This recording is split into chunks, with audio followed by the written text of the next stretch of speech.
It's a snow day on Raptors today. Eric Smith, Jevohn Shepherd, and myself, Ashley Docking, taking this one from home because the weather is treacherous. But one of the things that has smoothed out a little bit has been the long-term plan for the Toronto Raptors. Recently trading and signing, and then extending Brandon Ingram, who's going to be a multi-year deal for the Toronto Raptors, couple of dollars. And Toronto sent Bruce Brown, Kelly Olynyk, a first and a second round pick to get him. And now they've locked him up for a little bit more of a long-term situation. Eric, I'm going to come to you first on this one. How do you think Ingram fits into the Toronto Raptors as they're A, constructed now, and then maybe B, the long-term perspective of having somebody who's averaging 22, 5 and 5? Yeah, I think ultimately at the end of the day, actually, I think it's a solid move for the Raptors. I think it's a very good deal for the Raptors when you think about the talent of Brandon Ingram and what he can add to this core moving forward. And then again, that's also to say, who knows what might happen in the offseason with pieces of this core. I hope they're all back together. I think they could be very formidable, but dealing with the here and now and what we know, adding Brandon Ingram, whether he's 1A, whether Scottie's 1B, vice versa, either way, it's talent.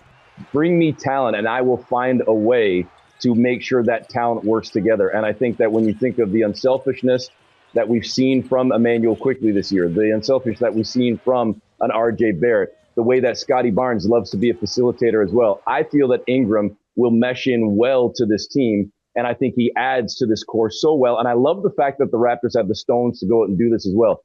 Because I would argue, and Shep, you and I were talking about this a little bit before the game last night. Actually, I think you would agree as well. 75, I'm just throwing a random number out, 75% of the league does this.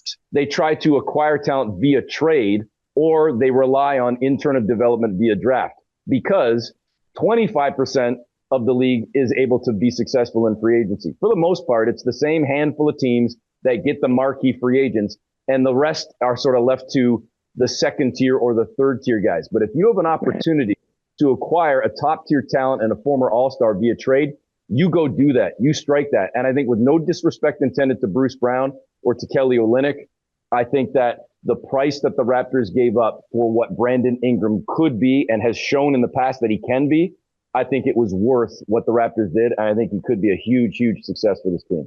Yeah, I think there's one element as well that a lot of people aren't acknowledging, is that you can't put a value, can't put a price tag on somebody that wants to be here. And I'm, speaking from a player's stance, it's like when you want to be somewhere, you're more motivated, you're more inspired, and that brings out a different level. You're more willing to work, engage with your teammates, build chemistry, and that brings out a different type of player, a different brand of player. We might be looking at this thing in the next couple of years and saying he's outplayed the term of his contract. He's outplayed the contract itself because he was inspired, because he wanted to be here. And just seeing, the guy show up for him in his press conference. The first person there was Scottie Barnes, right? And then some of the young guys showed up for him. So for me, that says a lot. It speaks volumes, but also just hearing him say that he wants to be here. This is a different situation now, right? When he was traded from the Lakers to New Orleans, he didn't really have much say. This time around, he had a bit more say in the negotiations, in, where he wanted to land. And it could have been Atlanta, right? It could have been Toronto. End up landing here, but you think about it, when you have the warmth of Atlanta, right? And you can come to the cold, the snow that we have here in Toronto. He opted to come here. He chose to come here. Yeah. That tells you a lot. So for me, I don't look at the term. I don't look at the value. I don't even necessarily look at the fit. I'm looking at the caliber of the player that you are getting, a potential all-star, somebody that I feel that fits with Scottie Barnes and that he wants to be here. So you're going to get more out of him. In terms of the actual fit, I think it's fine, right? Scottie's a facilitator. Scottie doesn't need or want to score 30 a night. And that's what you're fortunate with in the Raptors, having a guy that's okay getting other guys involved, okay playing defense and not scoring the basketball. For BI, right, he's a scorer. And sometimes people get caught in the fact that scorers don't necessarily need the basketball to score. They have a knack to put the ball in the hole. And if Scottie's passing, he's shooting, everything works out perfectly fine. He's going to slash. He's going to finish at the rim. So to me, it's a perfect marriage. They complement each other. And although they're similar in terms on the wing, RJ, BI, and maybe a Baji in terms of their size and you would say skill set, they all do things slightly different as well, right? So it easily can work. Welcome, congratulations, Josh Lewinberg, TSN. Given your contract situation, you would have had some say in how things went last week and where you ultimately ended up. What appealed to you about the situation here in Toronto, and why do you see it as a fit at this point in your career? Well, I think at the beginning of the year, every time the schedule comes out, the first team we mark is Toronto. And I don't think it's ever for the team. It's always for the city.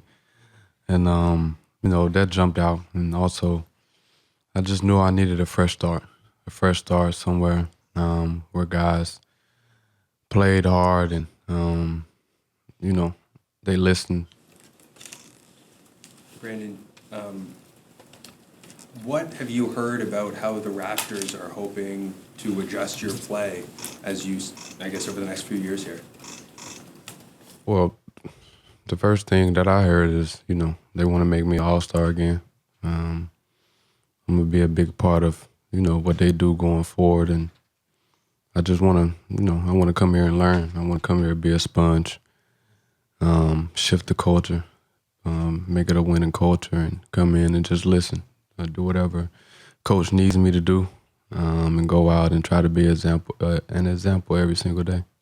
Brandon, obviously you can see that your guys are here, which I think is a showing of just how they're all here.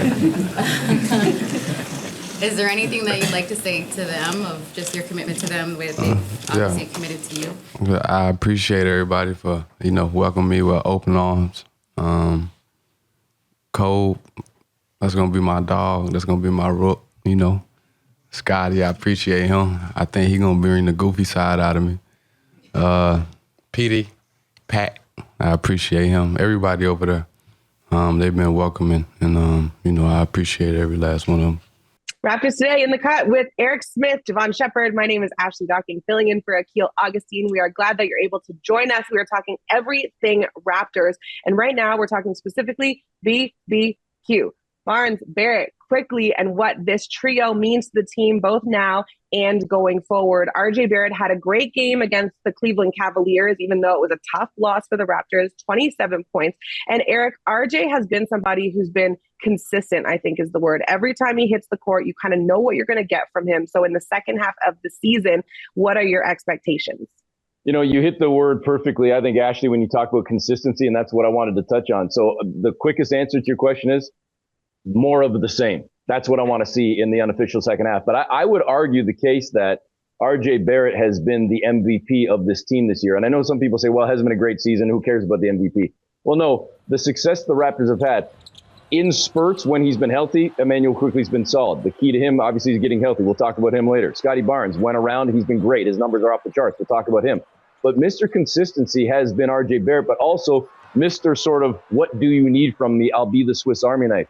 When Scottie was down for a while, I can be the primary scorer, and I can still be that guy as well when Scottie's around. When Quickley was down and Scottie was down, maybe to handle the ball a little bit more than I have in my career, I can be a facilitator. Maybe I haven't been given the opportunity to be a passer, to set people up. I can rebound. I can get on the glass. I think we've seen RJ bring the defense at a little bit of a higher rate this year than we've seen in previous seasons gone by as well. So I think he's had a career year for the Raptors this year and has had to morph in so many different ways into what do you need me to be tonight, Darko, with Scottie out, with Quickley out, with whomever out. And he has been the ultimate Swiss Army knife for this team. So I have been beyond impressed with what RJ has done and been for this team this year. Yeah, you touch on consistency, and I think that is one of the elements that I want to see a bit more from IQ, but also just being healthy. I think being a student of the game is going to be so important for him because, yes, we've been critical of him. Yes, he's been inconsistent, been up and down. He hasn't played as many games, but he's also in a very unique situation, being the primary guard for the team where the feature player is also a facilitator, right? So he has to be able to find a balance between, getting the basketball up the floor, into the right hands, but also being able to score the basketball as well and score it with confidence. I thought a couple nights ago against Philly, he played a really good game, but it was because he played with pace, right? Even how he got the basketball up into his jump shots, right? That last dribble was a power dribble, got that momentum, got some conviction into those jump shots, and he just looked like a different player. The wheels weren't turning in his head as much. And I think going into the second half of the season, we've got to see the wheels turning less and more of him just being reactive, more of him just just going out there and playing. And we also have to be fair to him as well. The expectations of him being, a Tyrese Maxey, being on the level of, a Brunson, a Shea, SGA, and so forth, being a 1A guard in this league is probably unfair to him. But what can you get from him? And I think the consistency in him learning how to balance his responsibility as a facilitator to another facilitator, as a guy that's going to bring the basketball up the floor and has the skill set, has the creativity to score at the end of a shot clock, score at the end of a game, and just believing in himself. Now, it gets a little tougher as you're adding in pieces as well, because now you add in Brandon Ingram. In his mind, I'm the point guard. I got to get another scorer involved, right? RJ's going to want his touches in transition in the half court. Scottie Barnes needs the basketball because, that is the direction that the team is going. And for him, this is new territory, right? So there's a lot on his shoulders, and he's going to have to figure that out in a short window. Yeah, it also falls on the coaching staff, and I'm not saying that they won't do it or haven't done it, to just identify what every player's role is going to be and then allow them to kind of fill that void to have a comprehensive team out there. You mentioned Scottie Barnes. I think he is somebody who is the cornerstone of this team. It's been talked about a ton. He does a little bit of everything, and he does it all really well. I love the fact that this season, he's really taken on this emotional energy towards his team. The scuffle last night with Tristan Thompson, he was in there talking his mess as well. He said, not on my team, not on my floor. Yes, you blew us out, but still, this is unacceptable. So for the rest of the season, I want him to be unleashed. Whatever concoction it is that he can draw up in his brain with the coaching staff, you do that. And let's just see where it takes us. Then we can refine, fine-tune for next season, and hopefully the Raptors will reap the fruits of that labor. All right, that's it for Raptors Today for now. We talked about some of the stalwarts in this lineup. We're going to come back on the other side and talk about some of these rookies and how they're going to contribute going forward. Welcome back to Raptors Today. You are only as strong as your weakest link. I think that's the phrase, and that's not a comment on any of the panelists here today. Eric Smith, Jevohn Shepherd. My name is Ashley Docking. We're talking about the young guys for the Toronto Raptors, specifically Grady Dick, Jamal Shead, Jacoby Walter. We need to see what these guys can bring in terms of depth, in terms of fortifying the bench. So, Jevohn, we'll start with you. What is the prospectus for these three specifically as we head into the second half of the season? Continued growth. I think for those guys, what they have to be appreciative of is they're playing minutes in their first and second years, and not just spot minutes, like bulk minutes. Even for a guy like Jamal Shead, his progress in his shooting, his progress in understanding how to play the position was a big part of the reason why the Raptors were able to move off of Davion Mitchell, because you get a guy that's younger that can do the exact same thing, right? When you talk about mobile, a guy that just really has good hands, always finds his way in that dunker spot, catching the basketball, finishing, but also his deflections. The thing that's impressed me the most with a number of these guys, it has nothing to do with what we're seeing on the court, but a number of games that I've left after calling, go in the elevator, and we're in the elevator together, and those guys are going up to the flight deck to go get a lift in, right? This is post-game. So just that the fact that they've wired themselves to continue to work and they've established that culture, to me, says a lot in terms of how they're going to develop. A lot of young guys, they don't play minutes, or whether they play minutes or not, they're leaving right after the game, jumping into their nice whips and, living the lifestyle, the NBA lifestyle. But these guys are going to put in some extra work.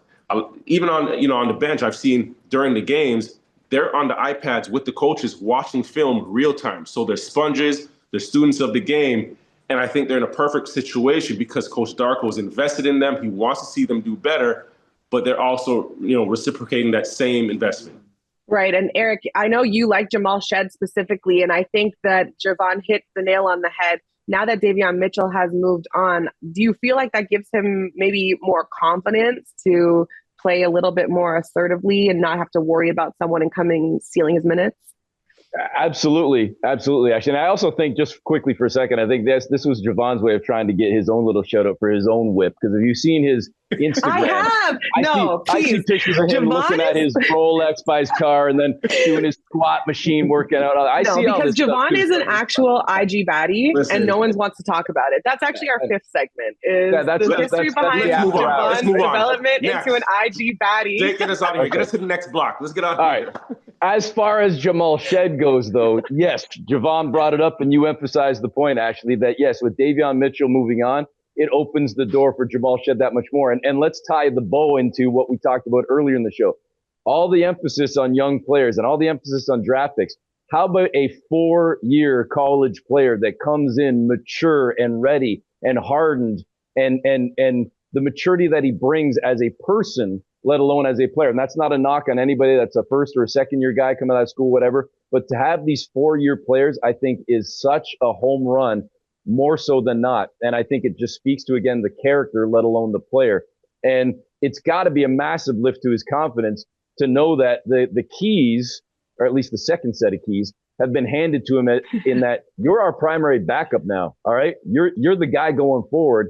And now you got to take it and run with it. And I think that's got to be a huge confidence booster for the final 25 games, let alone looking ahead to next year. Not the spare keys, the spare set. Because you're not getting the first set because you're not the starter. So you get the second, you know? There's nothing else on the keychain. It's just the fob. Like, here, don't mess this up, please. And we know that Toronto absolutely have no problem trusting a bench group that can show that they can hold their own, give the starters a little bit of a breath. Obviously, we know about the bench mob. I'm not sure if the Raptors will ever be able to replicate that magic, but one can always hope. All right, that's it for us here today. For Eric Smith, for Jevohn Shepherd, I'm Ashley Docking. Thank you for joining us. You can catch the Raptors post All-Star break. They're taking on Miami February 21st at 7:30. You can catch that game on Sportsnet and Sportsnet 590 The Fan. All right, everybody, wave goodbye. Hey, it's JYD. Thanks for watching the Raptors YouTube channel. Check out our latest videos and subscribe for more.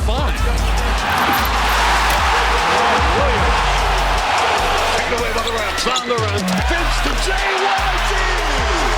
Beautiful pass. Chuck, one of the things I'm noticing about this starting